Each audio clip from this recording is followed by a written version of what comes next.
China Energy Engineering Corporation baru-baru ini meluncurkan fasilitas penyimpanan energi baru terbesar di dunia dan memperkenalkan sistem penyimpanan energi kompresi 660 MW pertama. Acara yang diadakan di Shandong tersebut menandai pencapaian besar dengan dibukanya pangkalan penyimpanan energi 3,60 MW. Perkembangan ini telah menarik perhatian besar di sektor energi terbarukan. Fasilitas tersebut yang terletak di kota Hangang, Kabupaten Shan, Provinsi Shandong, merupakan investasi bersama oleh Six Digital Technology Group dan Shandong Gui, dengan total investasi melebihi 44 triliun rupiah. Ini adalah pusat skala besar pertama di Tiongkok untuk konsumsi listrik hijau, yang memanfaatkan model integrasi tenaga garam yang unik. Fasilitas tersebut telah mencetak banyak rekor dunia, termasuk menjadi pangkalan penyimpanan energi baru terbesar, pangkalan penyimpanan gua garam terbesar yang dibangun khusus, dan pabrik penyimpanan energi kompresi air kelas 600 MW pertama di dunia. Fasilitas ini memanfaatkan sumber daya garam yang melimpah di wilayah tersebut untuk menciptakan penyimpanan khusus untuk unit 3.660 MW dan unit 3.360 MW dengan total kapasitas 3,60 MW yang diharapkan akan menghasilkan 4 miliar kWh per tahun. Dengan efisiensi konversi sekitar 70%. Menurut CS, teknologi inti fasilitas tersebut dikembangkan sendiri dan memimpin di seluruh dunia dalam hal efisiensi dan keandalan, khususnya dengan kapasitas unit tunggal expander udara, yang menjadi yang terbesar di dunia, mencapai efisiensi lebih dari 92%, sementara kompresornya melampaui efisiensi 90%.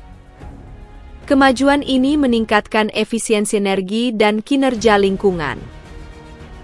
Tiongkok terus memimpin dalam teknologi energi terbarukan yang bertujuan untuk mengurangi ketergantungan pada bahan bakar fosil dan memenuhi permintaan listrik yang terus meningkat dengan memajukan teknologi pembangkit listrik baru seperti tenaga air dan energi angin. China kini menghasilkan listrik dari udara menggunakan teknologi baru yang menghasilkan 40.000 kWh setiap hari, cukup untuk memasok untuk 200.000 orang. Jadi, bagaimana pembangkit listrik tenaga udara ini berfungsi?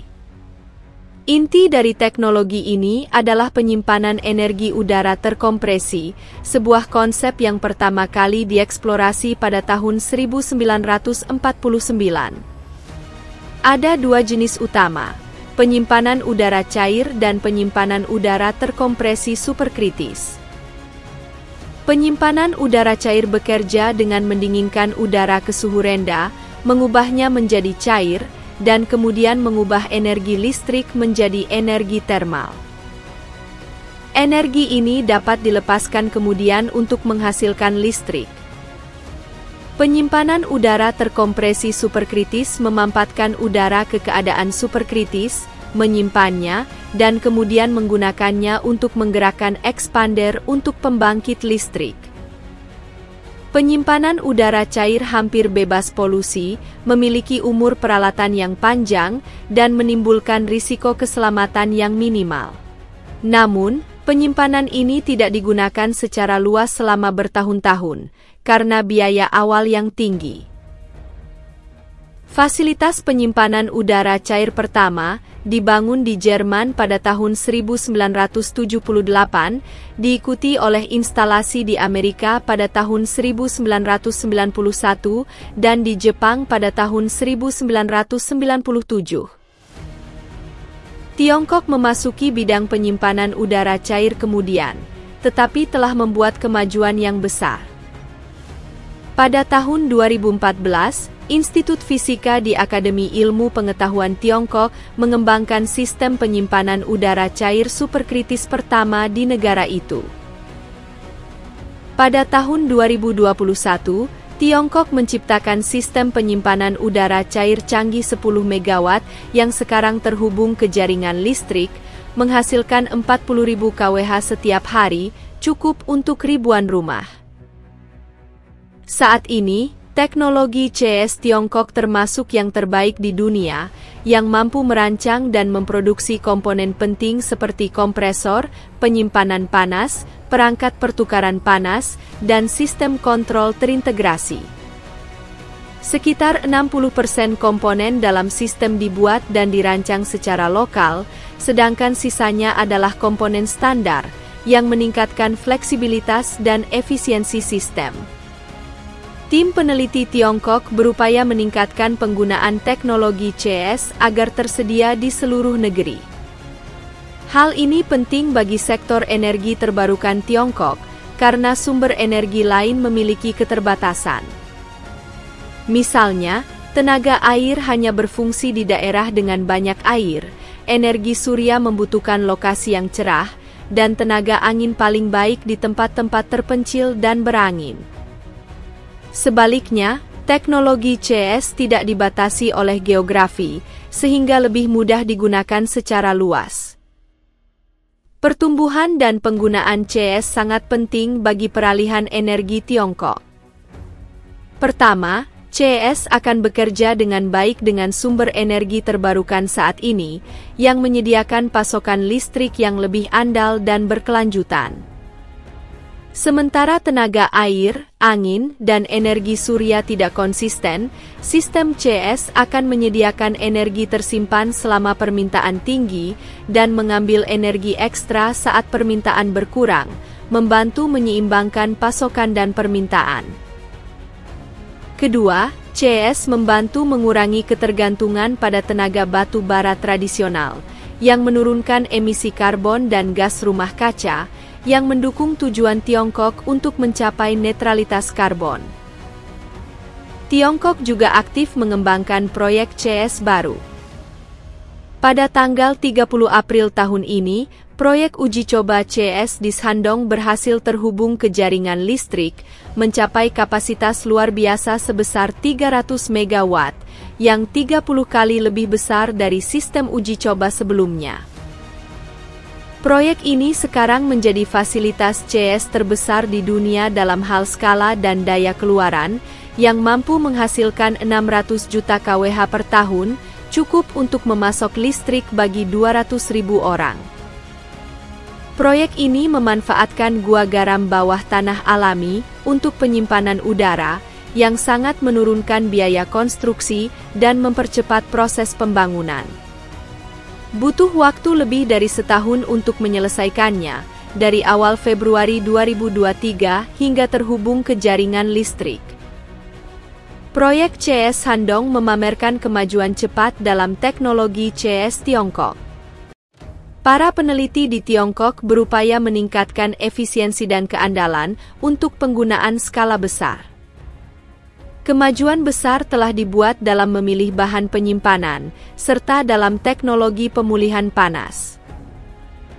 Tiongkok juga mempertimbangkan penggunaan kecerdasan buatan untuk kontrol sistem, memanfaatkan analisis data besar dan penjadwalan cerdas, untuk meningkatkan efektivitas biaya dan efisiensi operasional CS.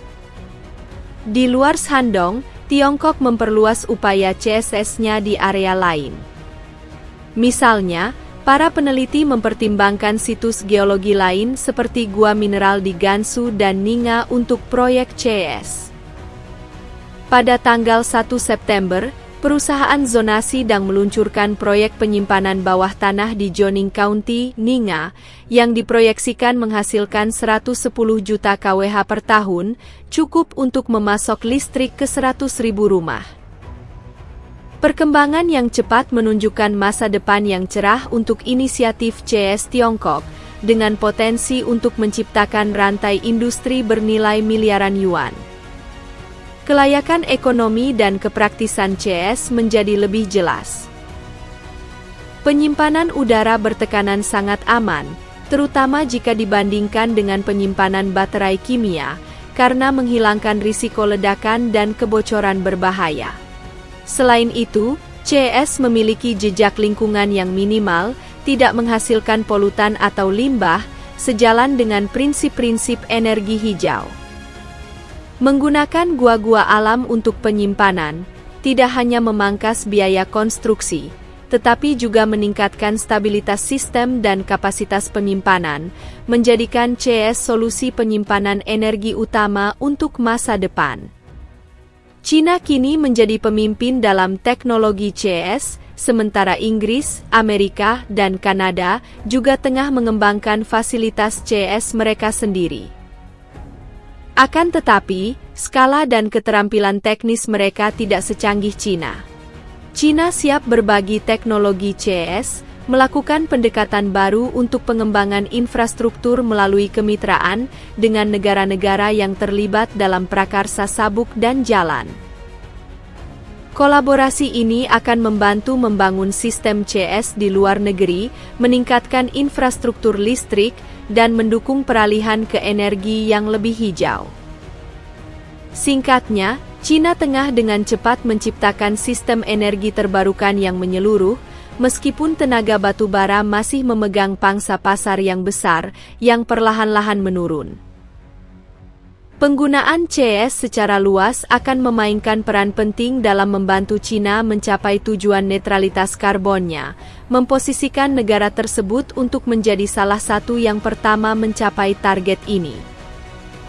CS tidak hanya memperkenalkan cara baru untuk menyimpan energi, tetapi juga memamerkan inovasi dan kemajuan China dalam energi terbarukan, seiring dengan perkembangan teknologi dan penggunaannya yang semakin luas. Sektor energi China akan menjadi lebih hijau dan lebih berkelanjutan, memberikan kontribusi yang besar terhadap transisi energi dunia, dengan wawasan dan solusi China. Apa pendapat Anda tentang pencapaian luar biasa Tiongkok ini? Bagikan komentar Anda di bawah ini, dan nantikan video kami berikutnya. Jika Anda merasa video ini informatif, harap ingat untuk menyukai, membagikan, dan berlangganan untuk mendapatkan video terbaru kami.